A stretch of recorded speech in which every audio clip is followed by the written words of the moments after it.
মা আমিনার দোলাই দেখো দোলে মিমের ফুল, দুনিয়া ঘুরে পাবে না গো যাহার সমতল। মা আমিনার দোলাই দেখো দোলে মিমের ফুল, দুনিয়া ঘুরে পাবে না গো যাহার সমতল। সে আসার পরে পড়ছে দেখো, আসার পরে পড়ছে দেখো সারা জগৎ কোল। লা ইলাহা ইল্লাল্লাহু মুহাম্মদ রাসূল, লা ইলাহা ইল্লাল্লাহু মুহাম্মদ রাসূল। মা আমিনার দোলাই দেখো দোলে মিমের ফুল, দুনিয়া ঘুরে পাবে না গো যাহার সমতল। তারপর এই দুনিয়াতে আমার নবী আসার পরে মা আমিনা বড় গরিব এবং আমার নবীকে দেখে মা আমিনা বড় চিন্তা করছে। কেন? সেই সময় একটা রীতি রেওয়াজ ছিল, কোনো ঘরে বাচ্চা কাচ্চা জন্মগ্রহণ করলে সেই বাচ্চাটা দুধ মারা এসে দুধ পান করিয়ে নিয়ে যেত, দুধ পান করিয়ে লালন পালন করে বড় করে আবার তার নিজের ঘরেতে ফিরিয়ে দিত। তার বিনিময়ে তার ফ্যামিলি থেকে তার বাপ কিছু টাকা পয়সা কিছু অর্থ তার বিনিময়ে সেই দুধ মাকে দিত। কিন্তু মা আমিনা বড় গরিব আর আমার নবীকে দেখে চিন্তা করছে, আহা এর আব্বা জান নেই, আমি তো বড় গরিব, আর একে কে নিয়ে যাবে, কে লালন পালন করবে, একে কেমন করে আমি মানুষ করব।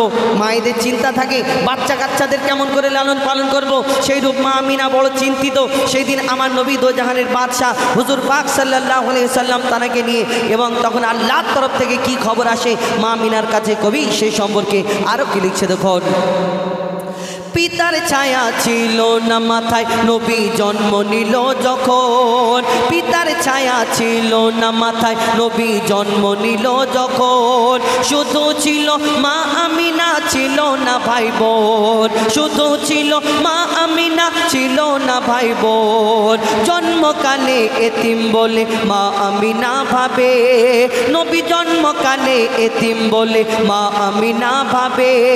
করব কেমন লালন পালন খোদা গো কি হবে, আমি করব কেমন লালন পালন খোদা গো কি হবে। তখন গায়েবে এক খবর এলো শোনো আমিনা বিবি, গায়েবে এক খবর এলো শোনো আমিনা বিবি।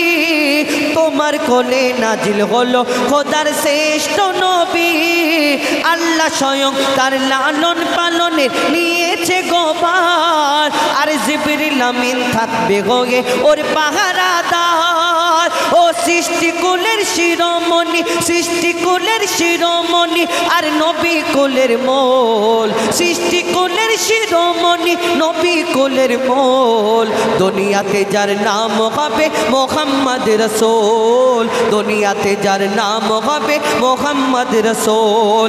মা আমিনার দোলাই দেখো দোলে মিমের ফুল, মা আমিনার দোলাই দেখো দোলে মিমের ফুল। কবি ছন্দের মাধ্যমে আরো কি লিখছে দেখুন। এই দুনিয়াতে সেই একদিন এক ইহুদি আমার নবীর কাছে এসে প্রশ্ন করলে, মোহাম্মদ শোনো শোনো, এই দুনিয়াতে আমি শুনেছি তোমার নাম অনেক শুনেছি, তুমি মোহাম্মদ শেষ নবী আল্লাহর পয়গম্বর বলে তুমি পরিচয় দিচ্ছ, কিন্তু তোমাকে আমি একটা প্রশ্ন করতে চাই, আমার এই প্রশ্নের উত্তর যদি তুমি দিয়ে দাও আমি তোমার কাছে কলমা পড়ে মুসলমান হয়ে যাব, আমি তোমার দিনে চলে আসবো, তোমার ধর্মে চলে আসবো, আমার ধর্ম পরিবর্তন করে দেবো। সেই ইহুদির পকেটে একটা খেজুরের দানা ছিল, খেজুরের দানাটা বের করে, মোহাম্মদ শোনো এই খেজুরের দানাটা তোমাকে দিচ্ছি, তুমি যদি এই দানা থেকে একদিনে একটা গাছ বের করে দেখাতে পারো তাহলে আমি ভাববো যে হ্যাঁ তুমি সত্যি আল্লাহর নবী, তুমি সত্যি পয়গম্বর, তুমি মোহাম্মদ ঠিক প্রচার করছো তোমার দিনের। যখন আমার নবী এই কথা শুনলেন, ইহুদির হাতে সেই খেজুরের দানাটা দেখে মিচকি হেসে আমার নবী উত্তর দিলেন, ও ইহুদি ভাই শোনো শোনো, তোমার এই খেজুরের দানাটা দাও, আমি একদিনে তোমার ওই খেজুরের দানা থেকে গাছ না, আল্লাহ করবে এই দুনিয়াতে ওই খেজুরের দানাতে একদিনে গাছ নয়, সেই গাছ হবে, গাছ থেকে ফল হবে, খেজুর হবে, তোমাকে সেই গাছের ফল খাওয়াবো, খেজুর খাওয়াবো। ইহুদি অবাক, আশ্চর্য, ইম্পসিবল, এটা হওয়া সম্ভব নয়। কিন্তু আবার ইহুদি চিন্তা করছে, মোহাম্মদ আসমানের চাঁদকে যদি টুকরা করে দিতে পারে, জমিনের পাথরকে যদি কলমা পড়াতে পারে, তাহলে এই গাছ থেকে একদিনে খেজুর হওয়াটা অসম্ভব ব্যাপার নয়। তিনি চিন্তা, সেই ইহুদি চিন্তা করছে, এবং তারপরে কি ঘটনা ঘটে কবি ছন্দের মাধ্যমে অতি মূল্যবান কথাই লিখছে দেখুন।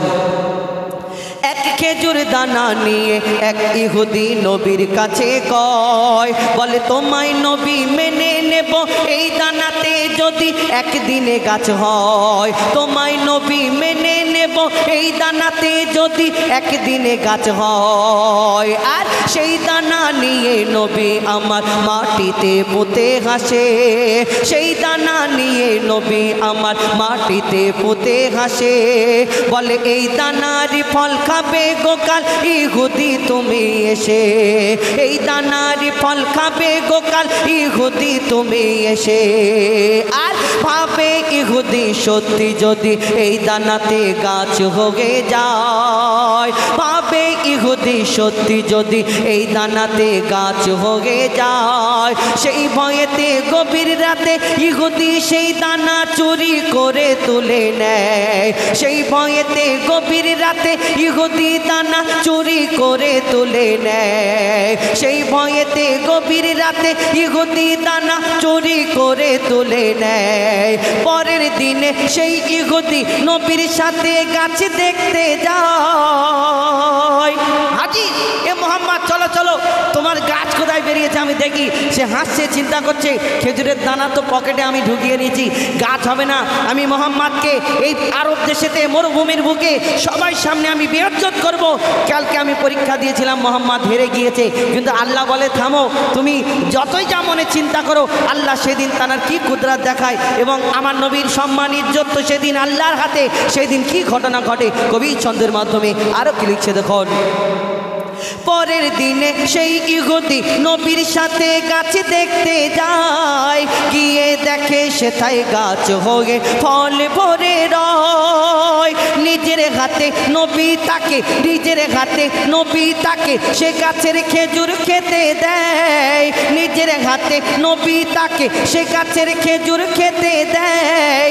আর খেজুর খেয়ে বলে ইহুদি এর দানা কোথায়? আর নবী বলে যে গাছের দানা, ও ইহুদি ভাই, নবী বলে যে গাছের দানা রাতে চুরি হয়ে যায়, সেই বিনা দানার গাছের খেজুরে দানা কি আর হয়?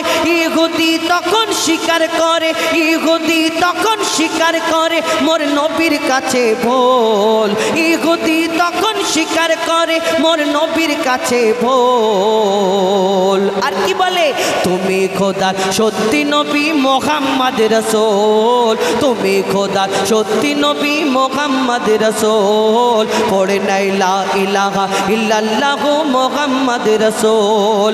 মা আমিনার দোলায় দেখো দোলে মিমের ফুল, দুনিয়া ঘুরে পাবে না গো যাহার সমতল, দুনিয়া ঘুরে পাবে না গো যাহার সমতল। কারবালার ময়দানে ইমাম হুসাইন শহীদ হয়েছিল, ৭২ জন মুজাহিদকে শহীদ করা হলো, এক একজনকে এক এক রকম করে শহীদ করা হলো। কারো সার মাথা থেকে সবাই কেটে নেওয়া হলো।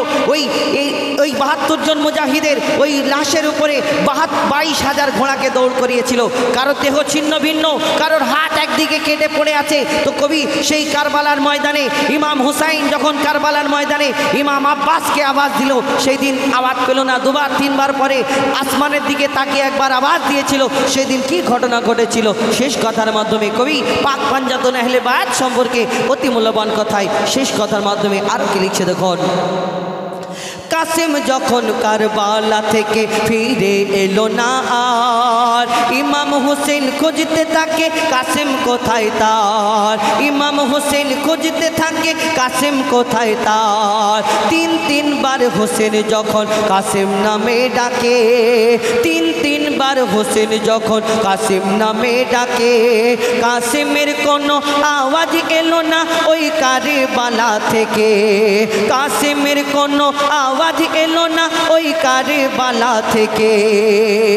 আর হোসেন তখন জালালি রূপে আসমানের দিকে চায়, হোসেন তখন জালালি রূপে আসমানের দিকে চায়।